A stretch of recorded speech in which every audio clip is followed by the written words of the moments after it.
Dear students, last lecture में हमने ये डिस्कस किया था कि पॉल्यूशंस होते क्या हैं।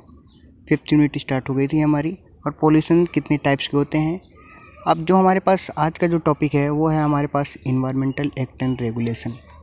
ये लेक्चर नंबर 26 है एज पर टीचिंग प्लान।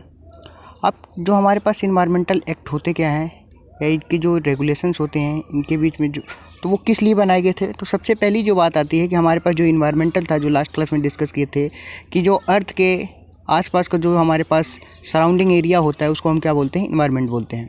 अब जितने भी हमारे पास एलिमेंट इन्वायरमेंट में हैं, अगर उनको बचाने के लिए जो हमारे पास MOEF जो यहाँ पे लिखा हुआ है, ministry of environment and forest, ये जो डिपार्टमेंट है ये क्या करता है, कंसर्न करता है, उसकी देखभाल करता है किसकी, इन्वायरमेंट की। तो इस मिनिस्ट्री ने क्या किया था, डिफरेंट पॉलिसीज़ इम्प्लीमेंट की थी, नई कुछ पॉलिसीज़ बनाई थी, कुछ प्रोग्राम बनाए थे।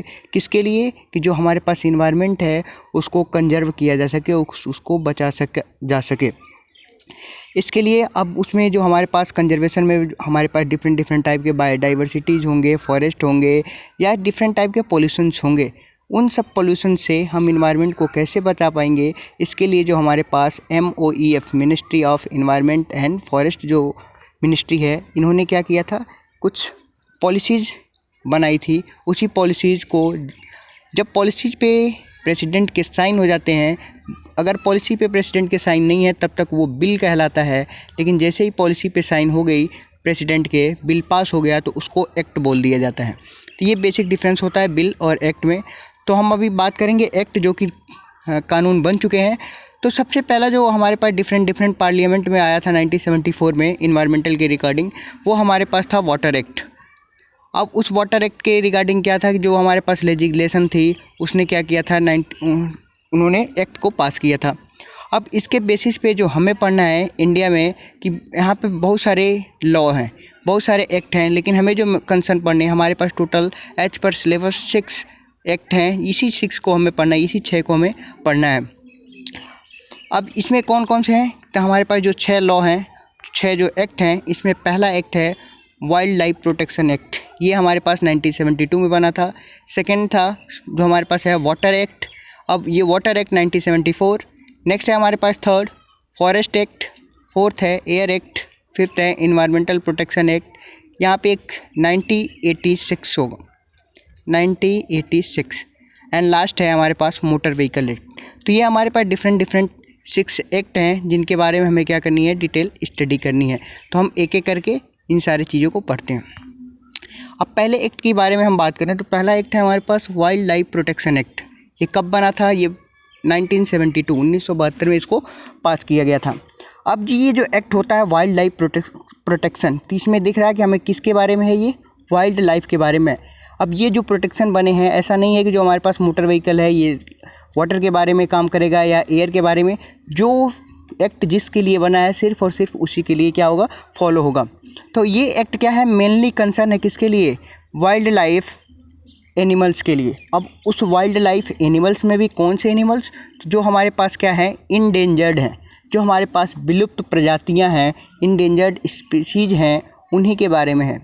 और वो स्पीसीज़ कहीं भी हो सकते हैं, या तो इनसाइड द फॉरेस्ट हो सकते हैं या आउटसाइड द फॉरेस्ट। तो जो हमारे पास इंडेंजर्ड स्पीसीज़ हैं या विलुप्त प्राणियां हैं, उसके क्या है, कंजर्वेशन के लिए और उसके प्रोटेक्शन के लिए, उसकी सुरक्षा के लिए ये एक्ट बनाया गया था। अब इस एक्ट में जो हमारे पास थे जब, तो उस समय हमारे पास अभी भी जो एक्ट है उस एक्ट में 50 स्पेसीज़ मतलब 50 प्रजातियां जानवरों की हैं और 43 प्रजातियां किसकी हैं, बर्ड की हैं। चिड़ियों की 43 प्रजातियां हैं, जो कि इस एनवायरमेंटल एक्ट की जब पूरी डिटेल जाएंगे तो वहाँ पे वो सारी प्रजातियां लिखी पड़ी हैं। हमें बस ये जानना है कि कितने हमारे पास स्पेसीज़ हैं।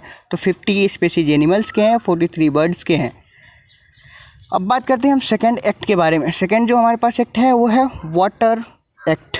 वाटर एक्ट क्या करेगा, ये पानी से रिलेटेड हमारे पास जितनी भी पॉल्यूशंस होंगे उनके बारे में ये डील करेगा। अब ये वाटर एक्ट कब पास हुआ था, वाटर एक्ट बना था 1974 में। अब इसके जो मेन ऑब्जेक्टिव है इस वाटर एक्ट बनाने के, तो पहला ऑब्जेक्टिव क्या था कि प्रिवेंशन किसका, वाटर का, और किस चीज़ का, कंट्रोल करना वाटर का किससे, पोल्यूशन से। मीन्स जहाँ पे वाटर पोल्यूशन होता है उसको प्रिवेंट करना, उसको बचाना, और अगर वहाँ पे ज़्यादा हो रहा है तो उसको क्या करना, कंट्रोल करना। सेकेंड पॉइंट है कि मेंटेनिंग और रिस्टोरिंग ऑफ द वाटर, कि हम क्या करेंगे, वाटर की क्वालिटी को क्या करेंगे, मेंटेन करेंगे और उसको टाइम टू टाइम क्या करेंगे, रिस्टोर करेंगे। किसके थ्रू, जैसे कि रेन वाटर हार्वेस्टिंग होते हैं उसके थ्रू हम क्या कर सकते हैं, रिस्टोर कर सकते हैं। थर्ड जो हमारे पास ऑप्शन है, थर्ड है ये हमारे पास कि ये क्या करेगा, स्टैंडर्ड, हमारे पास जो हम वाटर ड्रिंक कर रहे हैं उसकी क्वालिटी के लिए क्या करेगा, एक स्टैंडर्ड बना जाएंगे। ऐसा नहीं है कि हमारे पास कितनी भी हमारे पास क्या इम्प्योरिटी हो, कितनी भी हार्डनेस हो, हम क्या कर सकें, उसको ड्रिंक कर लें, ऐसा नहीं। इसके लिए हमारे पास क्या होना चाहिए, कि कुछ स्टैंडर्ड होने चाहिए कि कितने ड्रिंकिंग वाटर तक हम क्या करते हैं, पानी पी सकते हैं। एंड लास्ट पॉइंट है कि कुछ प्रिवेंशन और कंट्रोल के लिए क्या किया जाए, इस्टेब्लिश किया जाए हार्ड कानून, हमारे पास नियम लाए जाएँ, जो इस चीज़ को फॉलो ना करे उसको क्या करिए, कहीं ना कहीं से इसको क्या मिले, सज़ा मिलनी चाहिए। जो नेक्स्ट है हमारे पास थर्ड टाइप ऑफ एक्ट, वो है हमारे पास फॉरेस्ट एक्ट। फॉरेस्ट एक्ट क्या कहता है कि जो हमारे पास फॉरेस्ट एक्ट होते हैं तो इसमें हमें क्या करना है, फॉरेस्ट को क्या करना, प्रोटेक्ट करना है इस चीज़ को, और कंजर्व करना है। अब यहाँ पे हर जगह पे हमें दो टर्म्स देखने को मिल रही, एक हमारे पास प्रोटेक्शन और एक होता है कंजर्वेशन। दोनों में बेसिकली डिफरेंस क्या होता है कि हम प्रोटेक्शन में, जो हमारे पास प्रोटेक्शन होता है उसमें क्या करते हैं, किसी भी हमारे पास जो भी हमारे पास ये एक्ट बना है उस चीज़ के बारे में कंट्रोल होता है। मीन्स हम क्या करते हैं, उस चीज़ को अवॉइड कर देते हैं यूज़ करना, क्योंकि वो क्या फुली प्रोटेक्ट हो गया, उस चीज़ को हम यूज नहीं करेंगे। जबकि कंजर्वेशन में क्या है कि हम यूज़ तो करेंगे, लेकिन हम क्या, ये भी साथ साथ ये भी ध्यान रखा जाएगा कि ये हमारे आने वाली फ्यूचर जनरेशन के लिए भी क्या है, अवेलेबल हो। मीन्स हम क्या करेंगे, इसमें यूज एक लिमिटेड क्वांटिटी में की जाएगी। जबकि हम प्रोटेक्शन का मीन्स है कि हम उस चीज़ को पूरी तरह से बैन हो गया, वहाँ पे प्रोटेक्ट हो गया, वहाँ पे जाना ही नहीं है, उस चीज़ को हम यूज ही नहीं करना है। तो ये हमारे पास क्या था कि हमारे पास कुछ एरिया ऐसे थे फॉरेस्ट में जिनको क्या करना था, उनको प्रोटेक्शन भी करना था, बचाना भी था, और कंजर्वेशन भी, कि आने वाली जनरेशन के लिए भी क्या करे, प्रोवाइड किया जाए कि आने वाली जनरेशन भी उस चीज़ को देखे। अब इसके जो मेन पार्ट थे कि कोई भी लैंड जहाँ पे क्या हो, ट्रीज हो या ऐसे ट्रीज जो वुडी ट्रीज हों, तो उनको क्या किया जाता है, कहा जाता है, कंसीडर किया जाता है फॉरेस्ट के रूप में। कि ऐसे जो हमारे पास लैंड जहाँ पे क्या है, जो हमारे पास ट्रीज अवेलेबल हों, वुडी के हों, क्लिम्बर हमारे पास डिफरेंट टाइप्स के हों, तो उसको क्या किया जाता है, फॉरेस्ट बोला जाता है।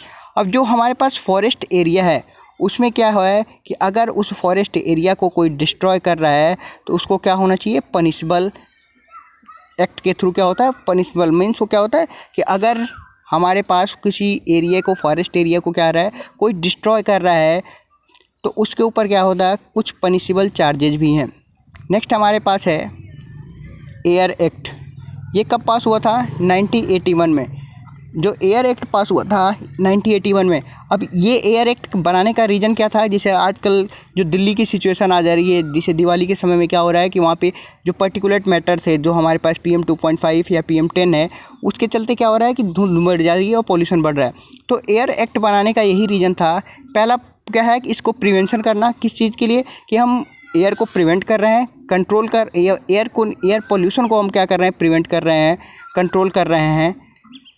दूसरा है कि इसकी जो क्वालिटी है किसकी, एयर की, उसको भी क्या करना है, मेंटेन करके रखना है, ये एक्ट बोलता है। थर्ड पॉइंट है कि इसके लिए हमारे पास क्या होना चाहिए, कोई ना कोई प्रिवेंशन और कंट्रोल के लिए एक बोर्ड बनाना जाना चाहिए।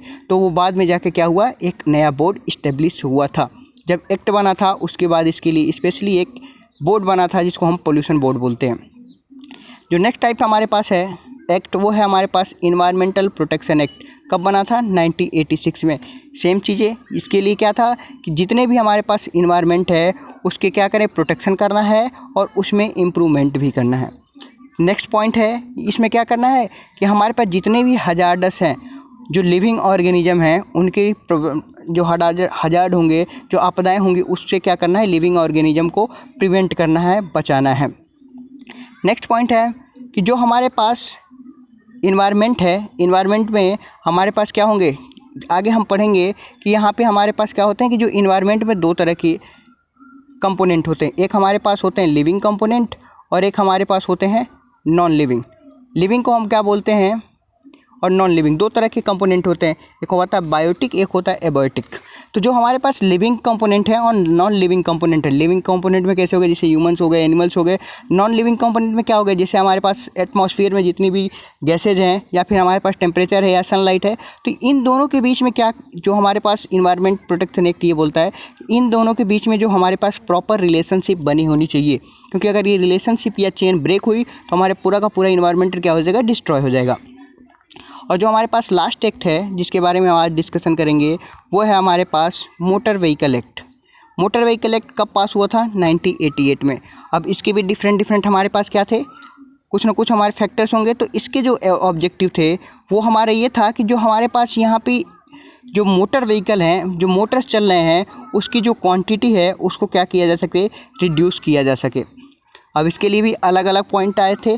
जो मेन पॉइंट में था, जो पहला पॉइंट, कि इसके लिए क्या करे, अथॉरिटी बनाई जाए, और वही अथॉरिटी क्या करेगा, लाइसेंस इशू करेगा। किसके लिए, जैसे ड्राइविंग मोटर्स व्हीकल के लिए, जैसे हम डीएल बनवाते हैं ड्राइविंग लाइसेंस, ऐसा नहीं कि हर किसी के पास कहीं से बन जाएगा। उसके लिए क्या है, हमारे पास एक अथॉरिटी है, वही अथॉरिटी क्या करेगी, उसको असाइन करेगी कि कौन पर्सन क्या कर सकता है। सेकेंड पॉइंट कि यहाँ पे क्या है कि कुछ आउटलाइंस क्राइटेरिया भी होनी चाहिए, किसके लिए, कि हमारे पास जो व्हीकल हम यूज़ कर रहे हैं उसके फिटनेस के लिए। मींस कि उस जो व्हीकल चल रहा है उससे कितना हमारे पास इन्वायरमेंट में पोल्यूशन क्रिएट हो रहा है। तो इस चीज़ के लिए, जांच के लिए भी क्या होनी चाहिए, वहाँ पे कोई ना कोई हमारे पास क्राइटेरिया होना चाहिए।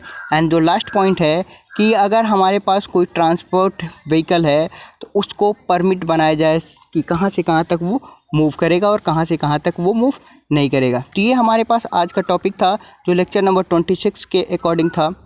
अब जो हम लेक्चर नंबर 27 में बात करेंगे वो होगा हमारे पास इकोसिस्टम के बारे में, और इकोसिस्टम के बाद जो नेक्स्ट हमारे बात करेंगे वो हम बात करेंगे इकोलॉजी के बारे में। तो दो अलग अलग टर्म्स हैं हमारे पास कि इकोसिस्टम क्या होता है और इकोलॉजी क्या होती है। इसके बारे में हम नेक्स्ट क्लास में डिस्कस करेंगे। Thank you.